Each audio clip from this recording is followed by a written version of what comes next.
If you guys follow me on Instagram, you guys probably noticed that these last couple batches of photos, I think the last maybe 5 or 6 photos, my windows have been a lot darker than usual. And if you don't follow me on Instagram, go follow me. It's right here, or somewhere in this area. As I was saying, my windows are much darker. That's because I got it tinted. And today I'm gonna talk to you guys about that tint. But first, we're gonna give the car a quick little splash, and then I'm actually doing my 100 sub live stream today, so I'll give you guys a little behind the scenes before we talk about my window tint.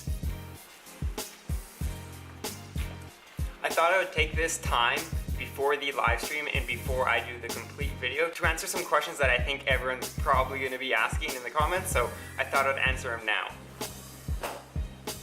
The first one being, what percent? And what did I do? All windows, just the back? And the answer being 28%. I did 28% all the way around, including the brow of the windshield. Next being, is it illegal? Many of you know that I live in Alberta. Alberta has a zero tolerance for front window tint, which does make my window tint illegal. But Alberta does allow any percentage of tint on the rear windows and your very back windows, so I am okay there. As for the brow, I got it tinted to legal specifications, so the front window is not an issue. But if I did want to tint my whole window, that would be a definite no-go. So overall, this does make my window tint illegal, and I can get a ticket. Alberta seems to be a little more lenient towards giving tinted tickets than our neighbors in BC. They have a really bad time with tint. And the last question of this segment is, why 28%?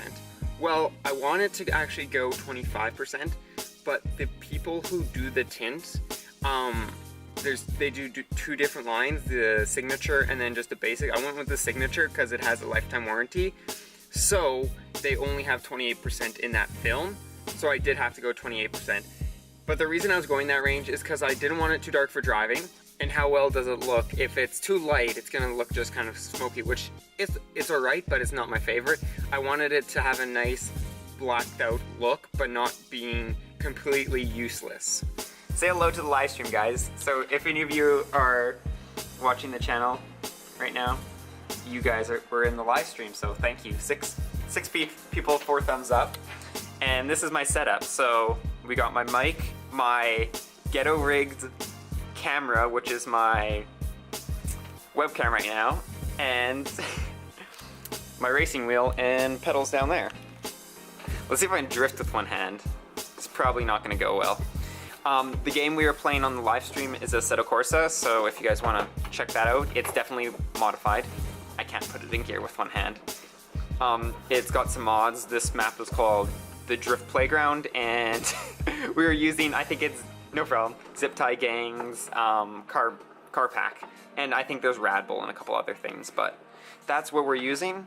I'll also, if I do archive the footage, I will link it right now, so you can go check out the live stream and all the shenanigans that went on there and all my shitty drifting.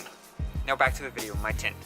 So it is 28%, as I said, all the way around, so that's front, back, and rear windows with a 28% brow. As you can tell right there, it goes across, and it allows me to run no sun visors with my giant mirror. It is illegal, as I stated before, so as you can see, it's quite blacked out right now, and my stickers right there are no longer appearing. I am getting David to cut me some, so watch out for that video. I might do a vlog there of the process of cutting and making a vinyl. I'm not sure about that.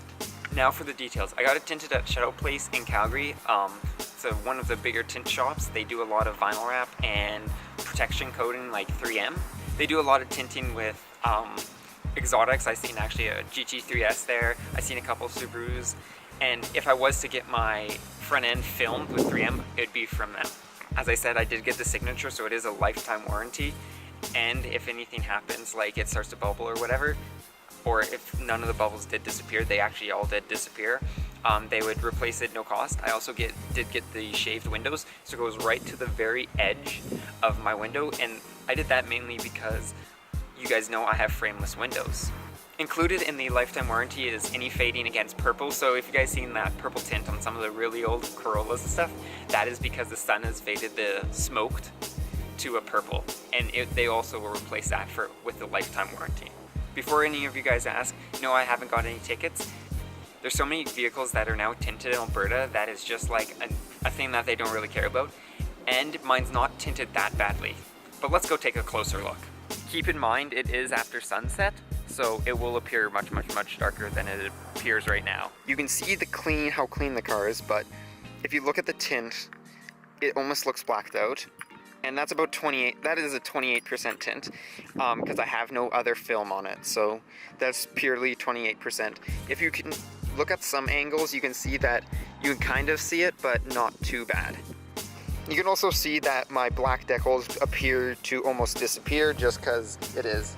And there, you can see the sunset on this even. Here's another angle of the darkness. You can really tell from the back it's tinted, like there.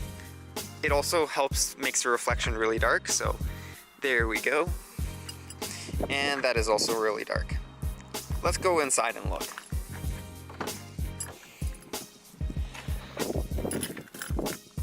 As I said, you can see the shaved edges. They go right to the edge. You can see they're almost like as close as they can be. You can see the difference between the tint and then the pure light, so it is a little bit darker, and also you can see there. Now when you close my windows, you can see, so this is the windshield without tint, and then there is the tint. So actually inside you can't tell.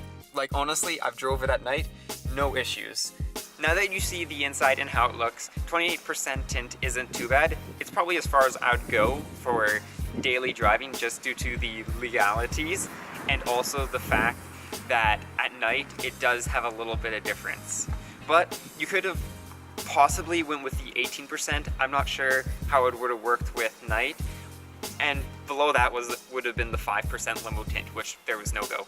People do it on the back window and then leave it two-tone to get that really dark back window, but I more prefer the evenness. It looks much better in pictures.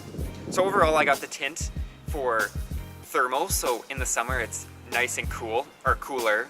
Privacy, so people can't see my access port, that's a big thing. Or it's harder to find my access port when I get a new deck and all that, so they don't have the urge to steal stuff from my car, which is actually really easy because the frameless windows. And third, the headliner.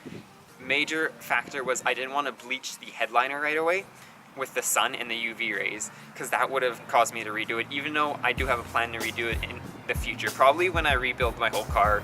I hope you guys enjoyed the little behind the scenes of the live stream. If you guys want to go check that out, it will be in this corner.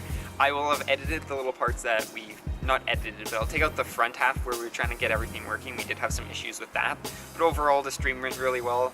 But anyways, if you guys were wondering whose car this is, you guys will have to wait until next week, because we did film my first reactions to this car. But until then, peace out and stay humble.